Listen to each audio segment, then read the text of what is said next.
I'm really looking forward to the discussion later. I want to hear your thoughts and just get a sense of sort of what all your different perspectives are on the kinds of issues before us when we think about climate change. You think about your state, you think about both the mitigation and the adaptation side of the problem.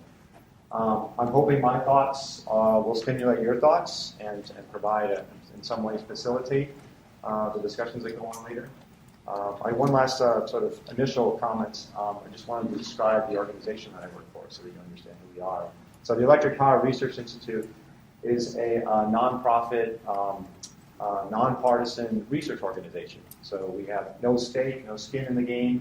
We're just simply trying to understand the problem. We have a particular mandate in terms of looking at the electric sector and looking at the energy system as a whole. From an engineering point of view, from an economics point of view, and from an environmental controls point of view, environmental management point of view. So it's just a group of scientists trying from a whole variety of different disciplines, trying to understand sort of how the energy system participates in terms of the climate issue and how it might actually be a part of the solution as well. So that's the perspective I have coming into this. So I'm going to start by thinking about potential climate change. And then just use that as a jumping off point to then think about where are we in terms of mitigation, both at the global level as well as the national level, and then also at the state level, particularly like Nebraska. And then I'll also think about vulnerability, climate change vulnerability, and what are the potential risks. And again, thinking specifically about Nebraska. And then I'll just wrap up in terms of some final thoughts.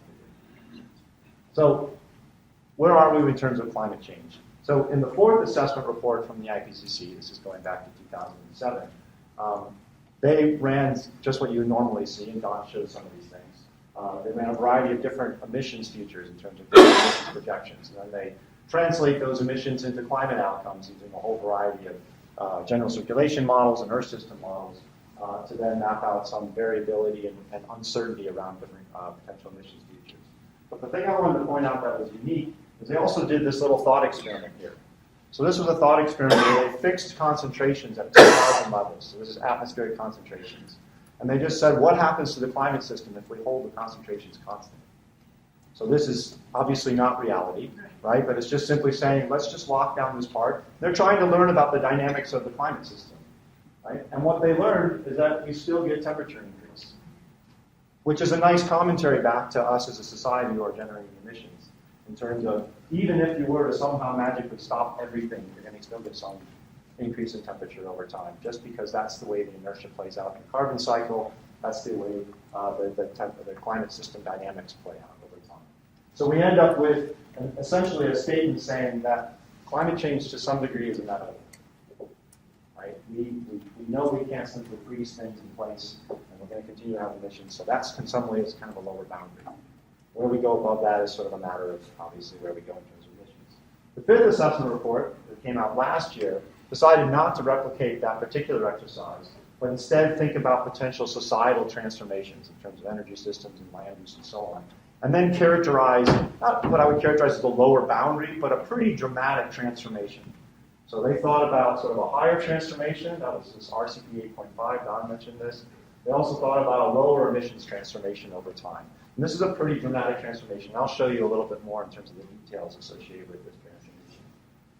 And then what do they find? Well, they find for this fairly dramatic transformation of emissions essentially coming down from now, going forward, that we still have temperature increase.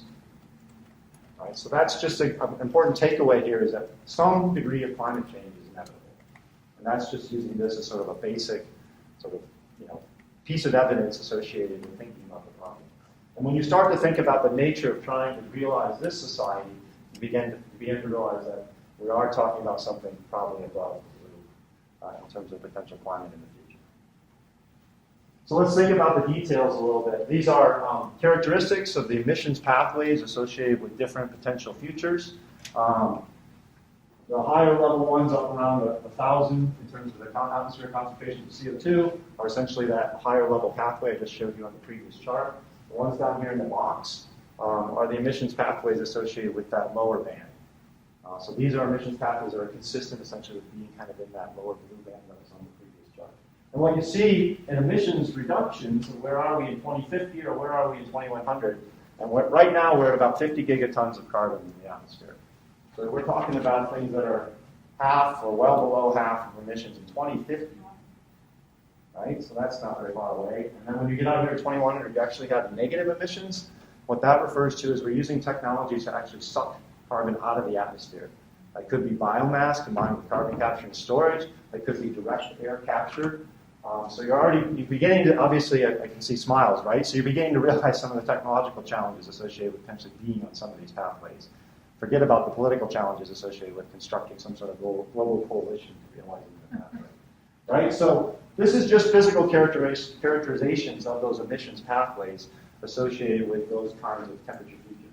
And here's just a reflection of the temperature change in Fahrenheit this time as opposed to Celsius, so standardized, but it's for this audience. We're still talking about, at this lowest level, some level of climate change.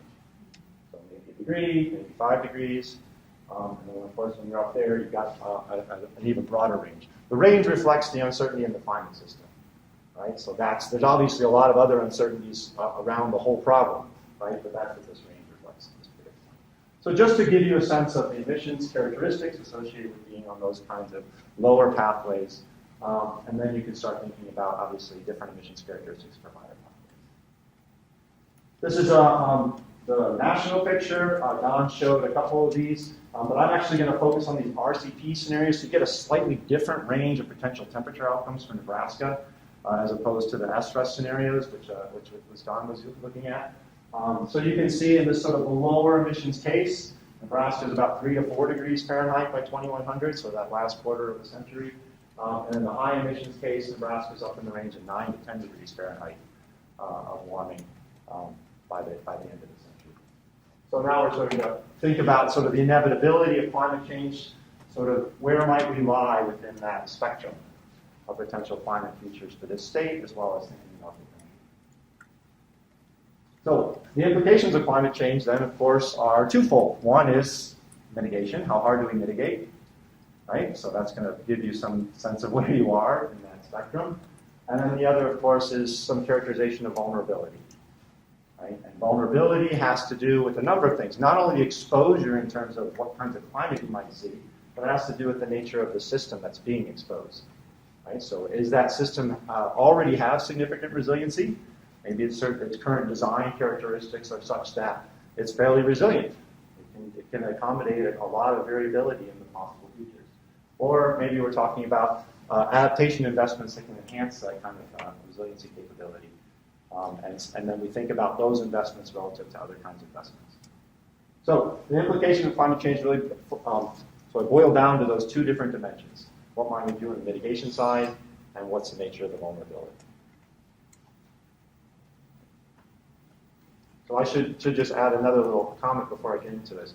I'm not going to provide a policy prescription for Nebraska in terms of how to go forward. That's for two reasons. One is I'm a scientist, so I'm not about prescribing policy. And the other reason is that you certainly know Nebraska better than I do. So that's one of the reasons why I'm very excited about the conversation later, is I want to hear sort of what people are thinking about on the ground in terms of how to actually think about your own state in terms of emissions as well as potential vulnerabilities.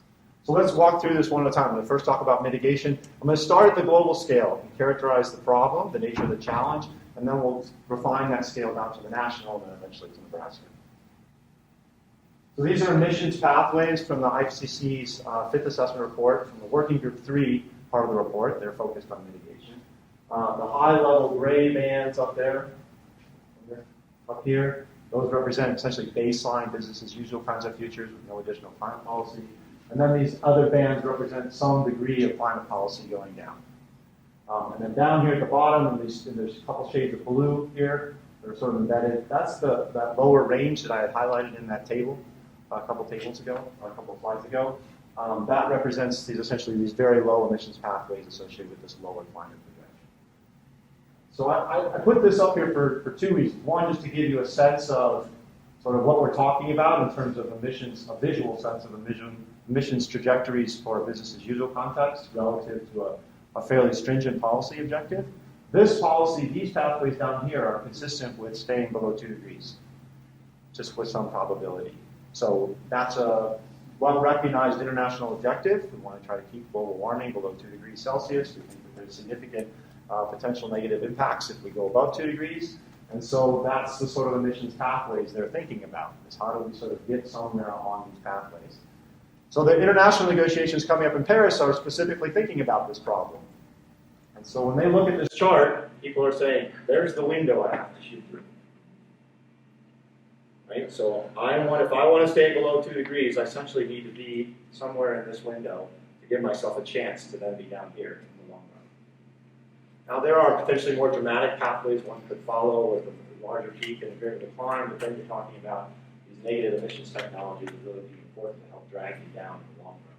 The negative emissions technologies are still very important here in these scenarios, but they're not maybe as important as you might not in terms of the level of deployment if you went for something with a higher peak. So that's the window, and it doesn't provide you 100% certainty of staying below 2 degrees. It gives you a decent shot, right? So you can see up there, I mentioned it's staying below 2 degrees with 40% or better likelihood. So how are we doing? So countries right now are putting forth what are called INDCs, or Intended Nationally Determined Contributions. So each country is essentially offering up to the international negotiations, which are coming up in Paris. So they're submitting to the United Nations Framework Convention on Climate Change their specific country proposal for emissions reductions for the near term being defined out to about 2030. So they're saying, I intend to reduce my emissions by X relative to maybe to some year or relative to my baseline, and these are the emissions I consider under that particular target, and so on. You can see there's a whole variety of different kinds of targets that are being offered in terms of what's being covered and when they're shooting for their goal and what it's relative to, but you get a feel for it. And there's 125 INDCs submitted as of yesterday. The last few weeks, a huge number of them have come in. So if you looked at this a month ago, you would have seen maybe a third of this actually available, but a giant number of them have come in even in the last week. An important one came in the last week, which was India. So anyway, here's just a sampling of 9 of them. So we've got a variety of different country-specific goals being put on the table, and the negotiations will be talking about sort of the relative nature of comparability between these goals, who's working harder, who's not, who should be working harder, those kinds of things. They'll be talking about potential strategies for financing some of this mitigation. They'll be talking about issues associated with monitoring and verifying that people are actually moving forward towards their goals. They'll be talking about their initial plans for pursuing their goals, so that part of their submission has to include some description of how you actually intend to get there. But those are obviously not commitments, they're just simply proposals. And note it is intended nationally determined contributions, right? So, it's to some degree maybe the eye drops away after the Paris negotiations and they turn into NDCs, I'm not sure. So, what do these mean so far? So one of the questions is, how do these stack up in terms of their potential implications for climate, and do they essentially redirect us and help shift our trajectory for climate change?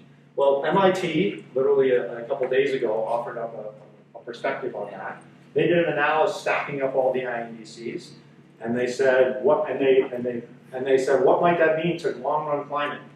And what they found is very little. Right? So they're suggesting that by 2100, we're only talking about reducing warming by 0.2 degrees Celsius. Now, there's an important caveat here. They make a very strong assumption. No additional reductions beyond the INDC near-term target here. Right? So if you get to 2030 and you say that's as aggressive as you're going to be, and you just run them out, I'm not surprised, right, that they don't get much of a climate signal. Go back to this picture.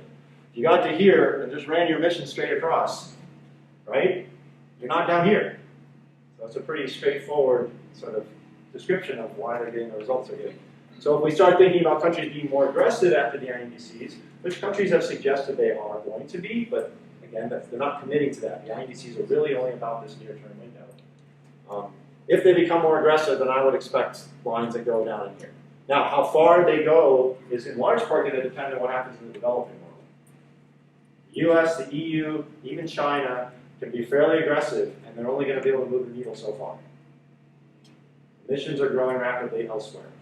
And to turn the corner on those emissions is really going to be important if you really want to stay anywhere near 2 degrees or even have a shot of staying below 3 degrees. So, just some perspective. Another challenge here is the costs. So this is some analysis that we were doing, trying to better understand the nature of pursuing more aggressive climate targets. So this is level of warming. What's the maximum level of warming, global warming? And so you're becoming more aggressive in constraining it as you go to the left. And then characterizing what might be the costs associated with achieving those goals. So this is a marginal cost calculation. So for Econ 101, what that means is what's the additional cost of an incrementally more of whatever you're talking about. In this case, incrementally tighter climate targets, or incrementally less warming. So for incrementally less warming, the marginal cost, the additional costs rise fairly slowly. And as you get to 3 degrees, they start to increase quite dramatically. And then they literally go asymptotic almost as you go down towards 2. Now that's not surprising. You're getting down to a point where you've squeezed most of the emissions out of the system. And now you're talking about squeezing the last little bit out, and you're talking about having to use your most expensive technologies to do it. Now this is, you can think about different set of assumptions. Right now we have a very strong assumption here about global cooperation. If you assume that the world's not cooperating, then you actually get a curve that's shifted to the right, which means higher loss. If you think about maybe a lower climate sensitivity, you actually get a curve that shifts to the left. The shape stays the same, but its location might move around depending on whether you think the climate system is more sensitive or less sensitive, or you think there's actually likely to be more trouble cooperating in the world, or technologies might not be available. But the basic premise is that costs become dramatic, they increase dramatically as you go down to tighter targets, which is going to be an issue going forward.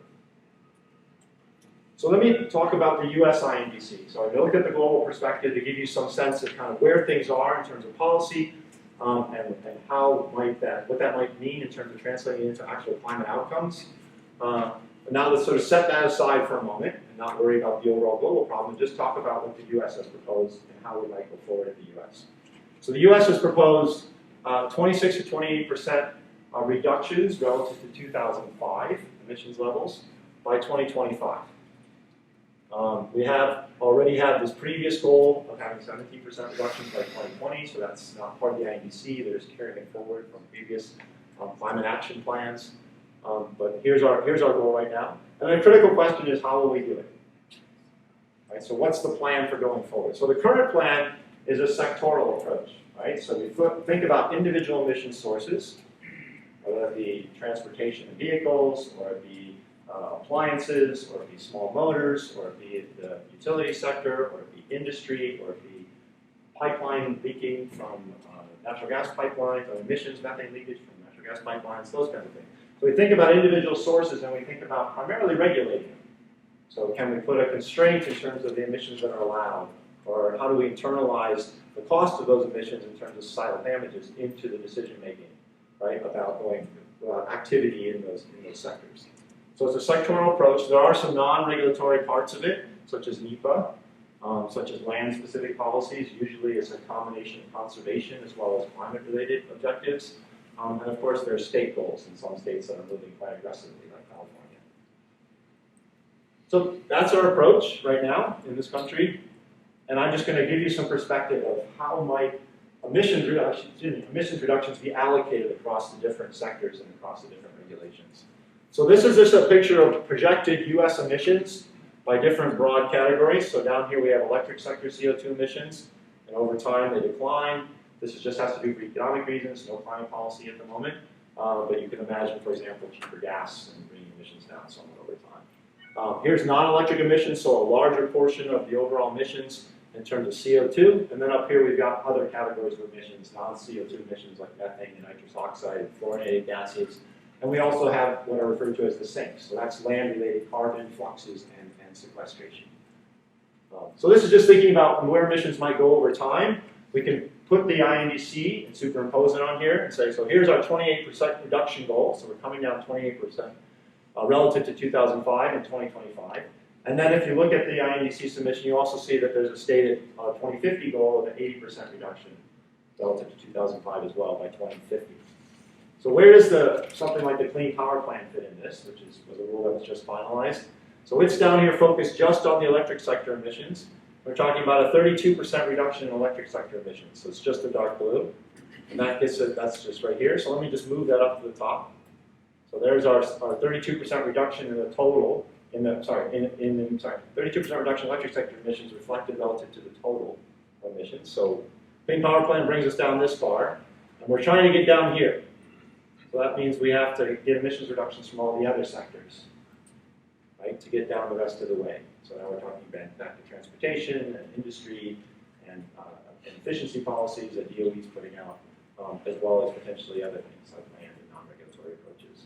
So that's a pretty significant jump. So we have some reductions that we'll get out of the power sector through the Clean Power Plan, and then we've got a lot of reductions we have to get elsewhere to be on target to essentially satisfy our I&3C. So I mentioned that because I want you to start thinking about sort of how might that happen, and I'm going to sort of try to broaden your thinking a little bit about ways to go forward to achieve the I&3C in just a minute. But before I do that, I want to talk about Nebraska. So where does Nebraska fit in all this? So these are emissions by state in 1990 and 2013. So 1990 is the blue bar, and 2013 is the, yes, 1990 is the blue bar, and 2013 is the orange bar. Texas is the clear winner here, right, in terms of emissions by state. California is second. Over here, Pennsylvania and Ohio are sort of trailing in third, but Texas is far and away the dominant state emitter. Texas also has some of the largest growth in emissions in comparison to 1990. And Nebraska is right here, down here, sort of, well below, sort of halfway in terms of its ordinal ranking.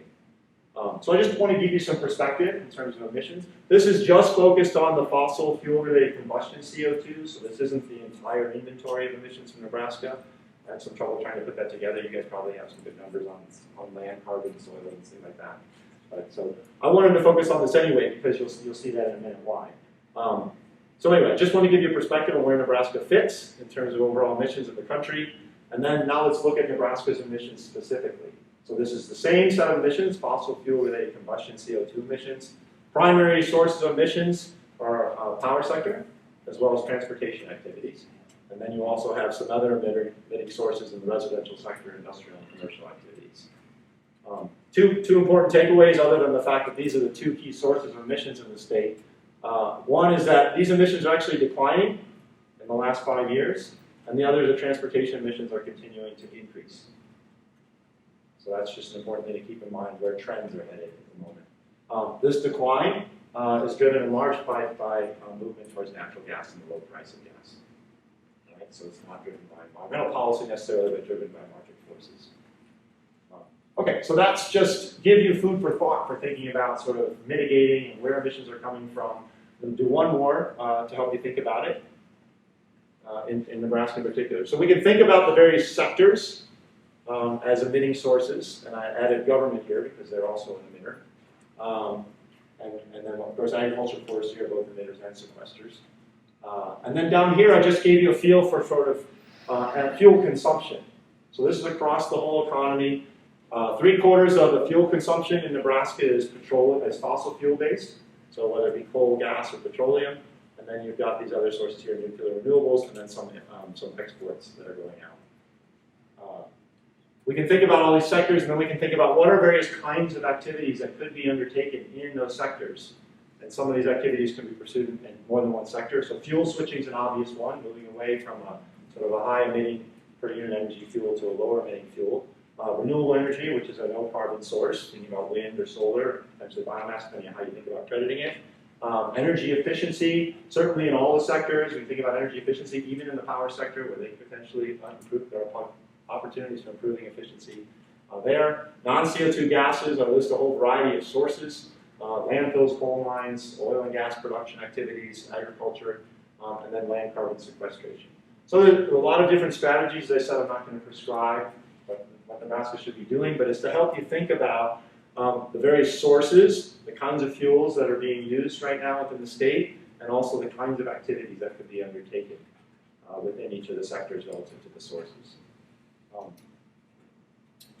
One more thought about sort of what might be available to Nebraska. So I was looking at some of the work that we've done trying to think about mitigation opportunities in different parts of the country. And I pulled out these to sort of give you food for thought. One is just wind resource data. So this is representing just how hard the wind blows at certain heights, right? And that helps you think about the possibility for windmills, right, and wind farms. And the middle of the country is clearly the best wind resource anywhere in the country. So you guys are sitting right off the top of all the greatest wind resources. Now that means all sorts of opportunities. That means opportunities, obviously, for utilization of wind within state, it also means opportunities for utilization of wind that you can export. And that's why I want you to sort of think more broadly about sort of what might be the opportunities for going forward. There are definitely comparative advantages across the country in terms of which technologies could be deployed, and those technologies could be deployed in a way that help decarbonize other parts of the country. That's an important part. Non-CO2 mitigation, this is some work we did characterizing mitigation opportunities in these three sectors for non-CO2 related emissions, many of our fugitive emissions. Northwest Central is where Nebraska lies in this regional breakdown. So the largest opportunity there is considered the oil and gas related fugitive methane emissions. Biomass supply, so plains is where Nebraska lies in the work we've done, thinking about what kinds of biomass feedstocks might be available at what price. And then we have carbon characterizations underlying that to think about what that means for landscape carbon and non-CO2 emissions changes. So there's some good opportunities in terms of just the availability of biomass. However, it still can be fairly expensive relative to other alternatives, certainly if gas is cheap. And then we also have some agriculture and forestry related stuff, and I didn't have it broken down by region. Otherwise, I'd love to explain some of that soil carbon and opportunities and things like that. But just to give you food for thought. So I wanted to sort of, like I said, expand your mind and get you thinking about other options for pursuing the INDCs. So right now, the primary strategy is this sectoral and regulatory approach. There are other approaches. One is a national approach, where we think more broadly economy-wide. How can we think about all the emitting sources at the same time, as opposed to picking them off one at a time?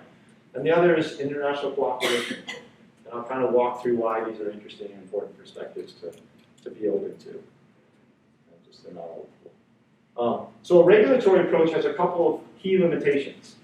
One is that it precludes the opportunity for cross-sector emissions reduction opportunities. So you're focused on reducing your emissions only within your sector. You don't not necessarily thinking about could I potentially buy mitigation from another sector that would be lower cost than my mitigation. Or that's one potential cross-sector opportunity. Another potential cross-sector opportunity is essentially increasing your own level of effort in your sector to help reduce emissions in another sector. The key example there is electrification. So could we potentially increase low carbon electricity in a way that helps decarbonize other parts of the economy, transportation or industry or so on. The current approach in a regulatory context doesn't allow you to even think about those opportunities. They're simply off the table. You're focused simply on reducing emissions in your own particular part of the inventory. The second limitation is international. So for the same kinds of arguments, are there potential opportunities either for finding low carbon mitigation elsewhere, or potentially for even increasing your level of effort in selling your own mitigation to other countries? Again, seeking out cost-effective strategies that allow for lower cost overall reductions. Remember that curve I showed you in terms of how costs go up quickly as we pursue more stringent targets. Policy design really matters. There's a lot of money on the table, so we want to be thinking about how can we design and put forward policies that will allow us to potentially pursue and take advantage of these opportunities. And the last one is long-run mitigation. So INDCs really help us think about where we might go. We're sort of beginning to see what those policies might look like to 2030. But most investments, certainly in the power sector, are much longer than 2 decades. They have returns that go on for 4 decades, sometimes much longer than that, depending on what particular technology you're talking about. And that becomes an issue in terms of, well, we make investments now to service the policy that just takes us to 2030, but if we actually really know that we want to go someplace different after 2030, we want to go towards that 2050 goal, that becomes important in thinking about what I do now. I want to put in an investment now that's going to have good returns over that whole policy horizon, not just 2 decades worth of returns. So that becomes another issue in the regulatory context. So just to help you think about these things, sorry, there's a lot of charts up here, but this was a study with 7 different economy-wide US models. So they're all economic models looking at the overall economy and potential general equilibrium behavior of the economy in terms of allocation of resources and a variety of different commodities that are being produced. But they were looking at different emissions policies, some of them regulatory, some of them market-based, some of them economy-wide, some of them more limited, and evaluating their cost effectiveness. And saying for the same price, or let me say it the other way, what's the cheapest way to get the same amount of emissions reductions? So if I look, for example, at this particular chart here, it's showing that these are emissions reductions on the x-axis. For a given level of emission reductions, there are policies that generate those reductions at over half the cost of another policy. And the same pattern shows up in all these charts. So it's a pretty robust finding across all these models, which have very different, have their own different structural characterizations. But that's important. So we're looking for policies that allow us to get the same reductions at the lowest price, because that's beneficial to society as a whole, right? Because that comes back to consumers, that comes back to them in terms of prices, that comes back to them in terms of overall consumption levels, what they're able to do. Right, so that's an important part, and generally they found, this is the overall finding, regulations are more expensive, right? So for the same amount of emissions reductions, you could have done it in a more cost-effective way. I want to just make a point about the electrification opportunities. This is a fairly robust finding across models as well, and this just simply says that some of the best opportunities for mitigating are in the power sector, and then some of the most expensive opportunities are outside the power sector. So that electrification is a real opportunity in terms of how might the power sector potentially facilitate decarbonization of other parts of the economy. And that's something we want to be open to because, like I said, the costs can be high, so we're looking for ways to reduce emissions in the lowest cost way, most cost-effective way. All right, so let me go back, let me think about the international context. Here's our INDCs. This is the table I showed you before. And my question here is, could countries work together? All right, so each country right now has their own objective they're going to pursue. US is going for 26 to 28% by 2025. EU is going 40% below in 2030. China is planning to have a peaking of emissions in 2030. Could countries potentially pursue their goals, still achieve their goals, but do it together in some coordinated fashion? Would that be valuable? So we've begun to do some work thinking about these kinds of questions. This is just the US emissions pathways. So if the US pursues its INDC, it's following this gray line. So they're doing it on their own, on a unilateral basis. What if they were to do it with China? So China's trying to peak their emissions. The US is trying to follow this particular pathway. What if we did it in some coordinated fashion? In particular, what if they allowed for emissions trading between the two countries? So we looked at that. And we said, well, suppose China meets its INDC and then is not particularly aggressive in the long run, right? Versus a case where China meets its INDC and then it peaks and declines and follows a very aggressive decline pathway after its peak. Right? In both cases, there's a good trading opportunity for the US, but interestingly, it switches. So in the first case, the US looks at China and says, oh, great, I can buy emissions reductions from China. And so the US follows a weaker or less aggressive emissions reduction pathway. In the second case, where China becomes aggressive, the US says, oh, I could actually sell emissions permits to China, so I'm going to reduce emissions further than I would have if I did it on my own. So they look at that opportunity. So in both cases, they come out. It's a benefit for the country as a whole. It's just a different context of whether they happen to be a potential buyer or a potential seller in those contexts. So there are these opportunities for finding low-cost mitigation across countries. And this is just one example. We're looking at a variety of other examples to think about how countries might coordinate. And this is one form of cooperation. They can cooperate in another context, in sort of more of a traditional offsets market where you're buying projects. Essentially also sort of kind of a finance way of developing mitigation. You could think about direct transfer of funds and so on. So there's a number of opportunities here for international cooperation. And the last one I'll just mention, which I haven't said yet, is it also increases your flexibility in terms of compliance. There's a lot of uncertainty for compliance entities. They don't actually know how technologies are going to perform in the future. So some of these speculative technologies, like for example, to what degree will CCS actually be available to the power sector? Or what will be the performance characteristics of wind and solar going forward, especially as we're going to large, higher turbines and things like that.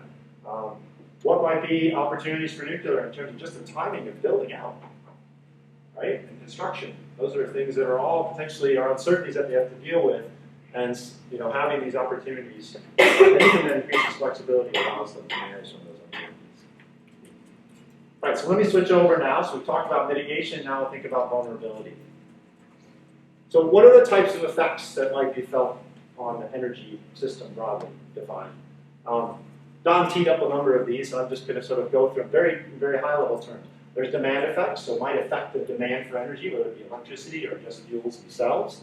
There's effects on resources, where it might change the actual quality of the resource available to us in terms of wind, the availability of water, the temperature of water, which actually becomes important for power plants, or the productivity of land, so it's affecting resources. There's infrastructure effects, right? In terms of thinking about sort of what might be the integrity of a particular piece of infrastructure, the performance of that infrastructure, like transmission and distribution, Operational related potential effects in terms of constraints. This water temperature issue is one. For example, we may have to shut down depending on the water temperatures. Variability in terms of just what's the nature of the kind of the variability that you were dealing with in the past versus what you might deal with in the future. Certainly costs overall, and reliability of service. Right, so those are all operations. Returns on investment sort of represents all of the other ones, right? But it's just an important perspective that to keep in mind is sort of climate may change the nature of returns on investments, whether it be through the demand side and how the energy demands themselves, or the supply-related effects that are going on in the resources, infrastructure, and operations. So I'm not going to spend a lot of time here because I'm covering some of the same ground that Don did, maybe with some different pictures. So just to remind you, what are we seeing in terms of trends? So this is looking back at observations. For Nebraska, we've, in the last century, a 0.5 degree to a 1.5 degrees Fahrenheit of warming. Not a huge amount of warming over a century. But the important question is here, what if it's faster? Right? And I don't be interested to hear perspectives now of whether this warming at all is an issue. I would assume it's not much of an issue. But the bigger question here is what if it's faster? Here's a picture regarding heavy precipitation. Don didn't put up a picture, but he had the numbers up there for it. So this central plains area is expected to, or has had, essentially a 15% increase in the rain associated with heavy rains, right? So that's the nature of the rain that's coming with each of those heavy rain events, right? So we're seeing these kinds of patterns. This is over the last 50 years, the previous one's over the last century. So long enough time frames that we can begin to characterize them as actual changes in trends and actually figure them to climate to some degree. This is a shorter timeline, but still, Don also showed this. It's been out a couple of years longer, but this is 3 decades worth of weather and climate-related events in the country as a whole, and we see this increasing level of events primarily in the meteorological space as well as the weather extremes. That's the climatological in the yellow. Again, sort of another part of building our observations and thinking about what we see.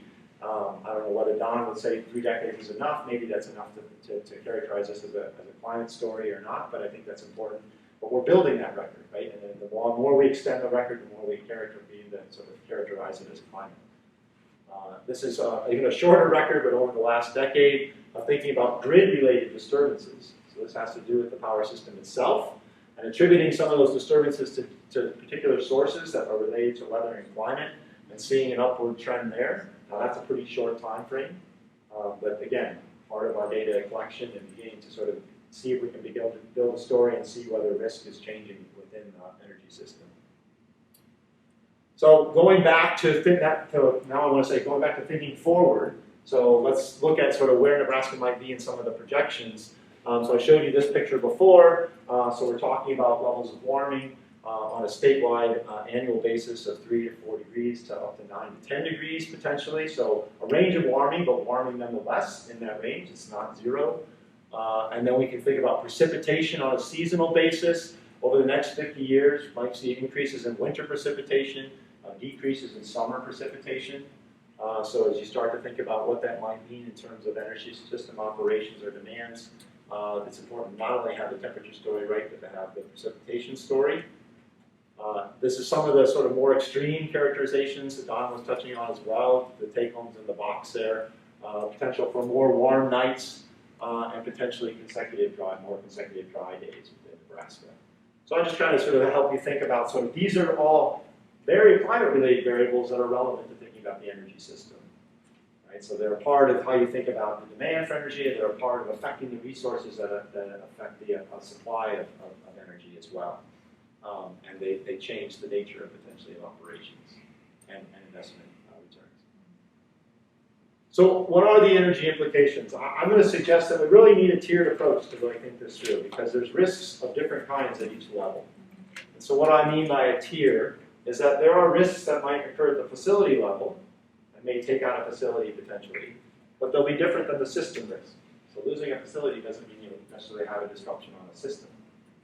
Right? And at the same time, they'll be different than the overall sector risks. And you can imagine different stakeholders along the way, right? So facility is going to be the owner of the facility. The system, we're moving up now to not only thinking about the facilities, but we're thinking about the operators of the overall system. And then as we move to the sector, now we're moving to thinking about the customers as well as the service providers, right? And then we keep moving out. Energy system is trying to get at interactions between different portions of this energy system. So you might have power, but you also have natural gas distribution, and you also have refineries and so on, and they're not necessarily independent. And then the economy is thinking about what are the overall implications for society. Right? So different metrics along the way, each of these different tiers, and then there's other kinds of societal impacts we might care about other than dollars and cents. So I would just characterize those at sort of this finer scale facility system and sector are the direct risks specifically to a sector, and these other ones are broader risks, and I would characterize them having direct as well as indirect effects. And the nature of markets are involved as well as potentially larger effects might occur when you're relocating. People might be potentially shifting related customers moving around. Right, so then thinking forward, just to give you some sense of the one particular perspective. This is thinking about sort of the system perspective and what might happen in terms of changes in energy demand. The yellow and red combination of bars represent demand for heating. So you're seeing heating demand going down in all these cases. The first bar being historical levels, and then to the right are different levels of climate change for a lower emission scenario and a higher emission scenario. The blue bars have the same sequence for historical forward to a higher emission scenario with more climate change, and you see increases in cooling demand. So something that Don was talking about as well, but just now we're thinking about it at a higher resolution of cities and what might be the consequences for them. And then when you start thinking about service providers who are trying to provide energy to these cities, these are considerations that they need to take into account. And then I wanted to just comment on these intersector dependencies, in particular thinking about infrastructure. So how might different parts of the energy system potentially interact with each other as well as with other parts of the economy? So across the top are different categories of types of infrastructure that could be affected or disrupted associated with climate change. And then down along the Y dimension are potential effects on the other infrastructures across those different types of those different categories. And if it's a red box, that means that there's a strong dependence between those two. So looking across and down. And if it's a blue box, it suggests that there's a weak dependence. So this is important information as we think about a potential disturbance in the power sector. Then we can sort of think about what else might also be affected. What's the sort of the cascading implications? We think about a particular potential effect in natural gas distribution, then we can think down and think about where sort of the higher priorities of thinking about potential interactions. And this gets us to thinking not only about large scale, about the relationships here, but also about sort of fine critical infrastructure, where we're talking about managing things on a per second kind of basis, right? As opposed to thinking about annual trends and seasonal trends and those kinds of things. We're really talking about providing service, and we need to deal with it on a finer temporal resolution. So when you think about adaptation, I want you to sort of think about a couple things. One is you may not need to adapt to climate change. The first step is evaluating current design. And decide, nothing's built without some expectation of there being variability that you have to deal with. So the question is sort of how resilient is the current design? Now I'm just suggesting that that's just a starting point. And then you think about, so can we characterize the nature of the exposure? Is there a change in the trend? And then can I think about the current design and see how well it holds up against that potential change in trends, right?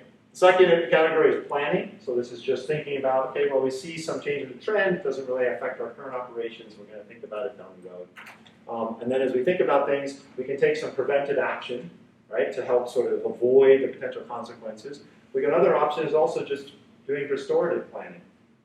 So you're not necessarily going to try to prevent a disruption altogether. We know disruptions will continue to occur, but how can we recover from a disruption after it occurs and do that in the most effective way? And then R&D is another part of the strategy. So actually putting money into new technologies so that we can think about having this available to going forward. And I just put this down here at the bottom. We need to this is, really, there is a data problem here, right? First, we need to characterize the risk. There's uncertainties, of course, but that's what risk management is all about. And then we need to think about the returns on investment. And this is hard to do, given what we know, especially at the level of resolution. We're talking about facilities and systems. We're not talking about the globe or even a country, right? And you think about returns on investment, even harder because it's tangled up with all kinds of other drivers.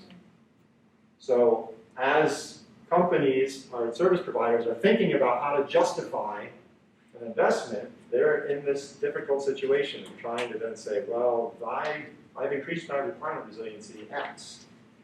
That's a hard question to answer, right, given what we know now, right? But that's an important area for us to all be moving, right? So you have to make decisions now, you have to use the information that's available now, but at the same time, we need to think about how can we improve both our methods and our information and data that are available.